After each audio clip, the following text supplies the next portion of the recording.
નમસ્કાર દર્શક મિત્રો, સ્વાગત છે તમારું આપણી યુટ્યુબ ચેનલમાં। તો મિત્રો 60 વર્ષ ઉપરના પેન્શનરો માટે નવા 3 નિયમ લાગુ, નવો પરિપત્ર જાહેર। તો મિત્રો પેન્શનરો માટે આજથી નવા 3 નિયમ લાગુ થતાં પેન્શનમાં શું થશે ફેરફાર, તેની તમામ વાત આજે આપણે આ વિડીયોમાં કરવાના છીએ। તો મિત્રો આ વિડીયોમાં જે પણ માહિતી આવશે તે તમારા માટે ખૂબ જ ઉપયોગી થવાની છે મિત્રો। તો મિત્રો વિડીયો અંત સુધી જોવા નમ્ર વિનંતી। અને મિત્રો તમે આપણી ચેનલમાં નવા હોય તો આપણી ચેનલને સબસ્ક્રાઈબ કરવા પણ નમ્ર વિનંતી। અને મિત્રો વિડીયો ગમે તો એક લાઈક જરૂરથી કરી દેજો મિત્રો। તો મિત્રો વિગતવાર વાત કરીએ તો 100 ઉંમર પછી દરેક વ્યક્તિ આરામદાયક જીવન જીવવાની ઈચ્છા રાખે છે, પરંતુ આ દરેક માટે સરળ નથી। ત્યાં સુધી પેન્શન પાત્ર સરકારી અને ખાનગી ક્ષેત્રના કર્મચારીઓને જ મળતું હતું, પરંતુ હવે સરકાર તમામ નાગરિકો માટે નવી પેન્શન સ્કીમ લાવવાની યોજના બનાવી રહી છે।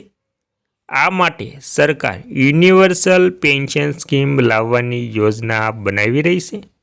આ સાથે દરેક નાગરિકને પેન્શનનો લાભ મળી શકશે મિત્રો।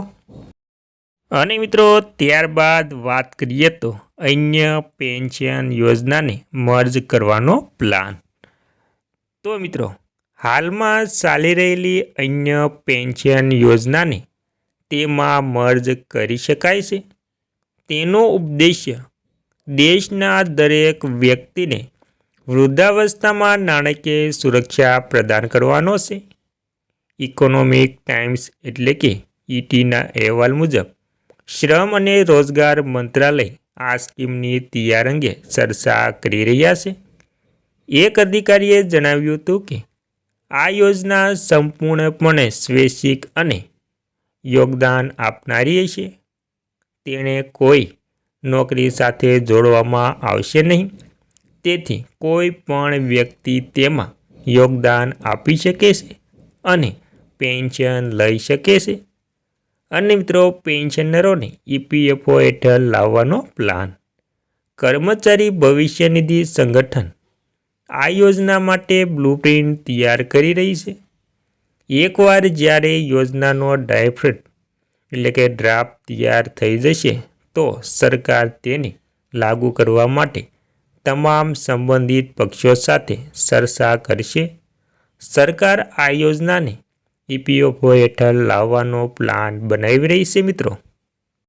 અને મિત્રો હવે કોને મળશે લાભ તેની વાત કરીએ તો આ યોજનાનો હેતુ એવા લોકોને પેન્શનના દાયરામાં લાવવાનો છે જેઓ અત્યાર સુધી કોઈ પણ યોજના હેઠળ આવરી લેવામાં આવ્યા ન હતા, જેમ કે અસંગઠિત ક્ષેત્રના કામદારો, નાના વેપારીઓ, સ્વરોજગાર ધરાવતા લોકો અને 18 વર્ષ કે તેથી વધુ ઉંમરના લોકો કે જેઓ 60 વર્ષ પછી પેન્શન ઈચ્છે છે।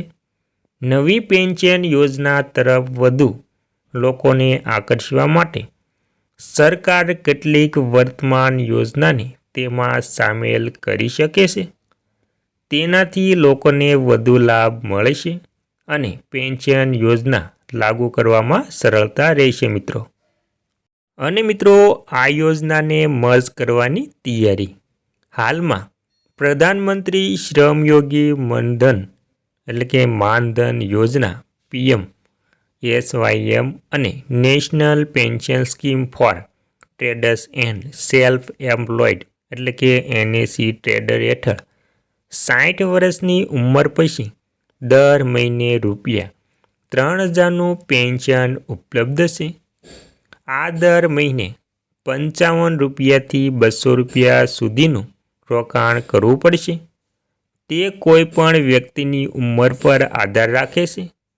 તમે જે પણ રોકાણ કરો છો તેટલું જ રોકાણ સરકાર દ્વારા કરવામાં આવશે મિત્રો।